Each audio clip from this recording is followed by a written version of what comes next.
माँ को क्यों छोड़ा वृद्धाश्रम में? माँ, मुझे कुछ समय के लिए विदेश जाना है। एक अविवाहित डॉक्टर बेटे कपिल ने देर रात को घर में आते ही अपनी माँ से कहा, बेटा, क्या तेरा जाना जरूरी है? माँ ने चिंता और घबराहट के साथ कहा, माँ, मुझे लंदन जाकर कुछ दवाइयों की रिसर्च करनी है। माँ, कुछ ही महीनों की तो बात है, कपिल ने कहा। माँ दबी सी आवाज में बोली, जैसी तेरी मर्जी बेटा। कपिल अपनी माँ माधवी को पड़ोस के एक शहर के वृद्धाश्रम में छोड़ आया। वृद्धाश्रम में आने के बाद शुरू में हर बुजुर्ग के चेहरे पर जीवन में मिली हताशा और निराशा साफ दिखती थी, मगर माधवी के चेहरे पर वृद्धाश्रम में आने के बाद भी कोई शिकन नहीं दिख रही थी। एक दिन आश्रम में कुछ बुजुर्ग एक साथ बैठकर बातें कर रहे थे, जिनमें कुछ महिलाएं भी थी। उनमें से किसी एक ने कहा कि क्या आपका कोई रिश्तेदार नहीं था जो आपका डॉक्टर बेटा कपिल आपको यहाँ पर छोड़ गया? यह बात सुनकर माधवी को थोड़ा बुरा लगा। फिर वहाँ पर बैठी हुई एक महिला बोली कि माधवी के पति की मृत्यु जवानी में ही हो गई थी। तब कपिल केवल 4 साल का था। पति के गुजर जाने के बाद उनके बेटे और उनके खाने के भी लाले पड़ गए थे।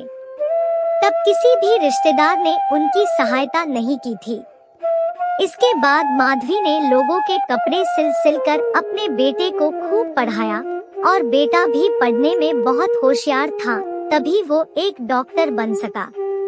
वह किसी काम से विदेश गया है, इसलिए अपनी माँ को यहाँ पर छोड़ गया है।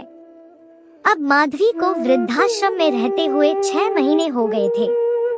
फिर एक दिन माधवी ने आश्रम के संचालक कोशोरी जी के ऑफिस से अपने बेटे के मोबाइल पर फोन किया और कहा कि बेटा कपिल, तुम भारत आ गए हो या अभी लंदन में ही हो?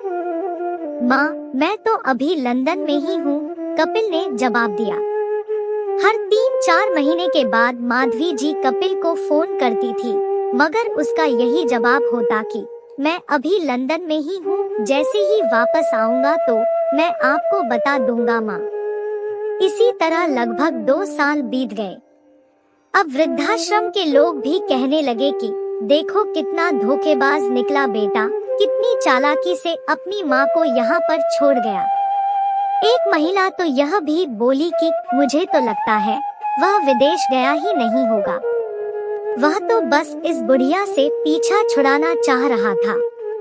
फिर किसी दूसरे आदमी ने कहा, लेकिन अभी तो उसकी शादी भी नहीं हुई थी। होगी कोई लड़की जिसने कहा होगा कि पहले माँ के रहने का इंतजाम कहीं और करो, तभी मैं तुमसे शादी करूंगी।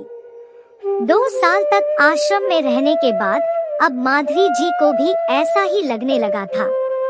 अपने बेटे का गम उन्हें अंदर ही अंदर खाने लगा।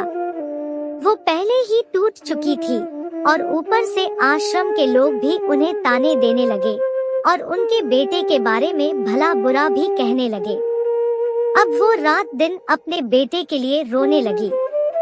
अब आश्रम में 2 साल और रहने के बाद एक दिन माधवी जी की मृत्यु हो गई। उनकी मृत्यु पर आश्रम के लोगों ने आश्रम के संचालक किशोरी जी से कहा कि अब इनकी मृत्यु की खबर तो इनके बेटे को तो दे दो। हमें तो लगता है कि वो चालाक बेटा विदेश गया भी होगा या फिर यही अपने देश में ही है।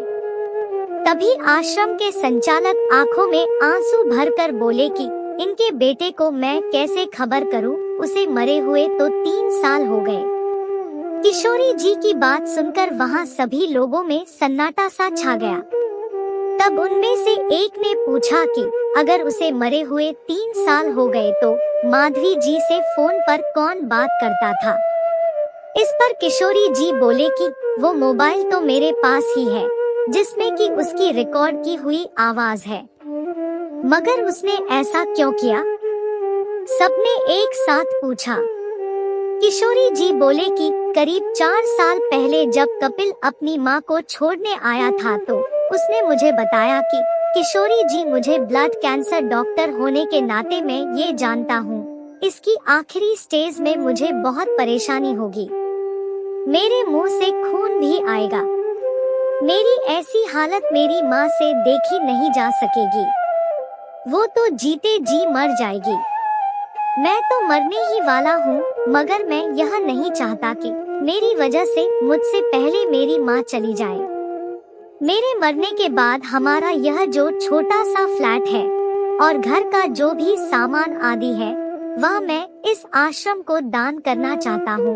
बस आप मेरी माँ का ध्यान रखना किशोरी जी।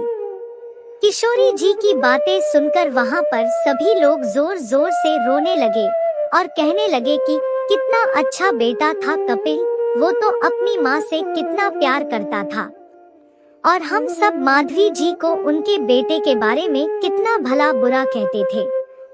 इसके लिए तो भगवान भी हमें कभी माफ नहीं करेगा। हमारे ऐसे कड़वे बोलों से ही माधवी जी की इतनी जल्दी मृत्यु हो गई।